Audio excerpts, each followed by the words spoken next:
And detachment is self-trust versus like control. I think that sometimes as an anxiously attached person, you do kind of bank on somebody being just like you or doing the things that you would do. Like for myself. Whoa, whoa, whoa, whoa, whoa. Hey, staring at your dress 'cause it's see-through. I'm going to start with this NYX eyebrow glue. I've been on this journey of like learning the art of detachment because as an anxiously attached girly, I'm super attached, anxiously attached.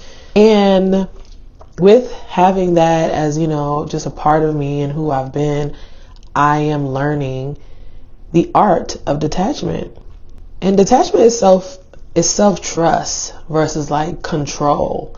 I think that sometimes as an anxiously attached person, you do kind of bank on somebody being just like you or doing the things that you would do. Like for myself, if someone would text me or message me, because I love to give the energy that I want to receive, I would write them back real quick. I would send a message. I would try to be available as soon as possible. And that was more so because I was anxious about it, and also I really didn't like when people did that to me. But I'm learning that self-trust is better than self-control, because you can try to control yourself as much as you can, but it's a little contrived. You know, it does get a little bit rigid. But as I have self-control with myself, self-trust, I keep wanting to say control, but self-trust, I just want to breathe into it. I'm accepting that this person may not hit me back right now, and that doesn't mean anything against me. I would take it so personally, like, I haven't heard from this person. Are they trying to play me? Like, what's going on? And I just think that comes from years of being played by people who were supposed to be there for me. On some Love and Basketball, you were supposed to be there. I had curfew. Well, that's a big thing I'm learning, to have self-trust versus self-control, and understanding that it's okay. Relinquish the control and just breathe through.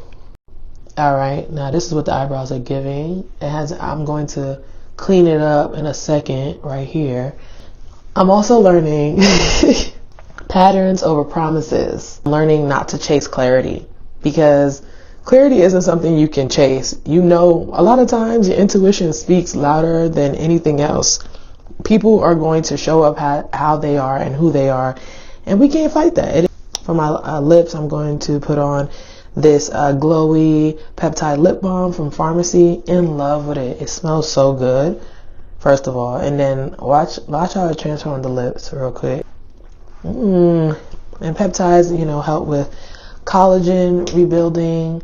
I put something right here you could just read about peptides, but regenerate some of those dead cells and skin, like, under eye, all the things. But on the lips, especially if you're someone who has like hyperpigmentation or light pigmentation on your lips, whatever that looks like, the peptides will help to produce collagen and give you more. And I love it. It not only smells good, but it's smooth. It's super smooth. But yeah, patterns over promises. Notice how people are showing up. They could say they'll call you back. They could say that they feel this way about you. They could say that, y'all are locked in like this, ain't no switching up. But the promises don't matter as much as the patterns. You can see it. You can see how people treat you, and that is the real testament. So a lot of times I would try to not only chase the clarity. I'm chasing clarity. I am trying to control the situation. Who's really winning in this? Honestly, the person who I'm trying to control and trying to chase, they winning, because they getting a whole bunch of power from me. And me, I'm over here really losing my mind. Next thing is focusing on my nervous system. Like, your nervous system is going to tell you how you feel about a lot of things, whether that's your job, whether that's your friends, whether that's your family, whether that's your romantic partner. Your nervous system will tell you a lot. And a lot of times, especially in the society that we live in, we ignore it because it's fine, you know, but a dysregulated nervous system is a key indicator of, I need to get out of here because my body is reacting. I remember the other day I was on the phone trying to handle some business and I was getting super overstimulated, so much so that I had to lay on the ground. And I was like, oh, my body is really trying to get up. Like, I'm trying to have an out of body experience, but I know that's not what was happening. It was me saying, get grounded, get on the ground. So I listened to my nervous system, even though I had to continue this call. For me as a creative, when it's real left brain activity, I start to malfunction. And in that moment, I had to realize that, okay, maybe getting on the ground and grounding would help. It's been big for me to focus on being calm and regulating myself and remembering that feeling of dysregulation. So as soon as it pops up, I got a blast. Now this mascara right here has been it's highly rated for a reason. Let's not play with Milani and this lash extension. Now as you can see, my lashes, let's get a little close because my lashes, they're fine. They're fine. But get into what it's about to do. It's about to open them up, about to wake up this face a little bit. Yeah, honestly, I've never used a mascara that was so good. After hello. Another thing is choosing myself without guilt. Choosing myself without guilt. I feel like there were times when I really didn't want to go to a place and I would make myself go. Imagine that, making yourself do something that you didn't want to do just to please other people that probably didn't even really remember that you came. Okay, maybe they remember or they thought about you, but it's not going to be the end of the world. And allowing myself to say, you know what? I'm going to stay home. I'm going to chill today because that's the energy I needed. I needed to chill today. I needed to focus on me. And in those moments when I decided to stay home versus forcing myself to go out, it felt good. Now, don't get me wrong, there is a balance. And I think as someone who is anxiously attached, I have to find the real balance and not just say, well, there's a balance and then it's lopsided. You know what I mean? I have missed opportunities by sitting at home and, allowing myself to just hang out and not go. And there have been moments where I forced myself to go and I was like, oh, I needed to be here. So I think it's really about deciding what's important. If I worked a whole weekend, 12-hour shifts, multiple days, didn't really get a lot of sleep, you can miss that networking event, girl. It's okay. Even if you promised this person you're going to come, it doesn't matter. How do you feel? But if you had a week where, maybe I allowed myself to be very lazy and I needed to get my butt up and head to this event because I knew it would potentially help me connect to that person to get me in this room. Our network is our net worth and that's super important.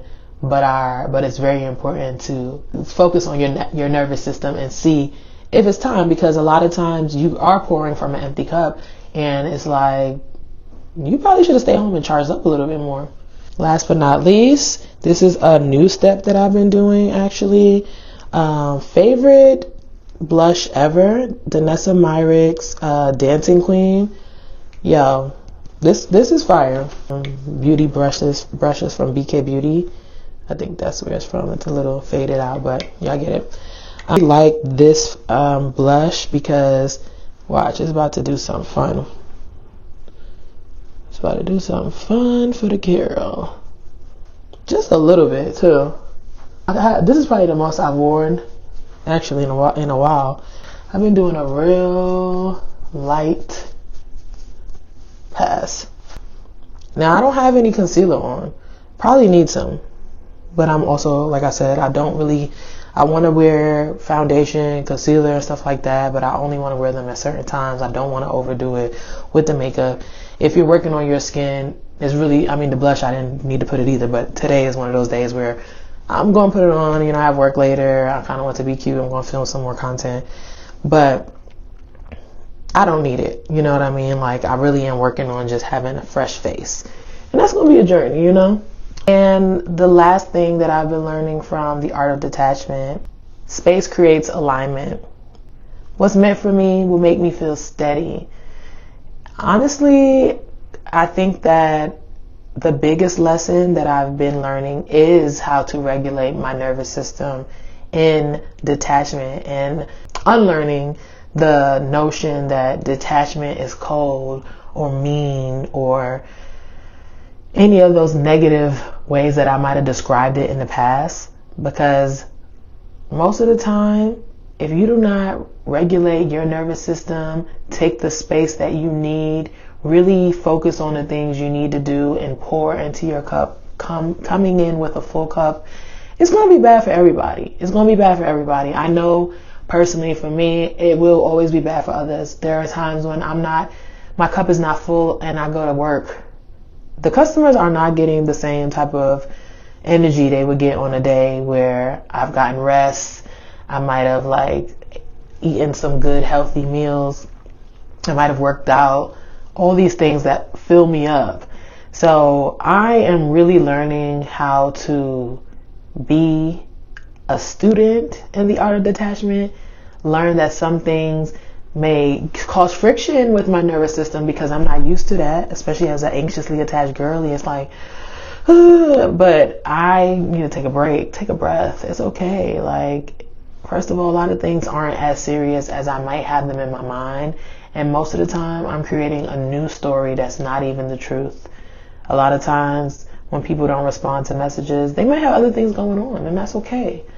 A lot of times, when people are having bad days or going through their own things, and they show up in a way that kind of messes with how I feel, most of the time, it doesn't have anything to do with them. I think about how many customers at work have switched my energy around, because even though I might have been not as kind as I would have been in the past during those interactions, they still were giving me their energy, full of positivity, full of life. And eventually it kind of flipped my energy, and now I'm tapped in with them. So today's confidence chat is really focused on detachment. And if you are an anxiously attached girly, man, woman, child, them, they, if you are a anxiously attached person like myself, please understand that I see you, and please know that this year we are working on unlearning a lot of the things that we thought were fine. We're learning how to regulate our nervous system, and we're learning how not to take things personally, because most of the time it's not personal. It really isn't. It has more to do with them than to do with you. So thank you for coming to my TED Talk now. Thank you for tuning into Confidence Chats this month. If you like content like this, please subscribe, comment, and hit that bell so you never miss a beat. It's your girl, Atika Green, the content queen, and I'll see you in the next video. Talking that you done been through. Say that you a girl, me too. Hey, girls want girls where I'm from.